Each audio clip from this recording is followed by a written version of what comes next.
આજે આપણે બનાવવાના છે ચૂરમાના લાડુ. કેમ કે મીરભાઈની ફરમાઈશ હતી, સ્કૂલે ગયો એ પેલા કહેતો ગયો હતો કે મમ્મી ચૂરમાના લાડુ બનાવી નાખજો. એ 4:30 થયા છે, હમણાં આવશે એટલે એ પેલા આપણે બનાવી દેવી. એમાં રાહી નહીં ભાવે ને? રાહી બિલકુલ નહીં.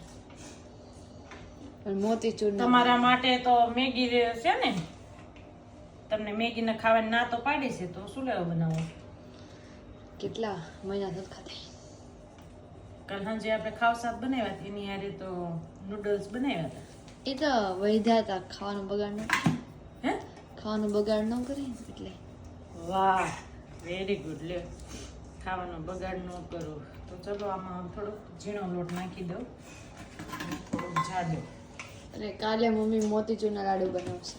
નહીં, એ તો બિલકુલ મને આવડતા નહીં, અને હું બનાવવાની નહીં.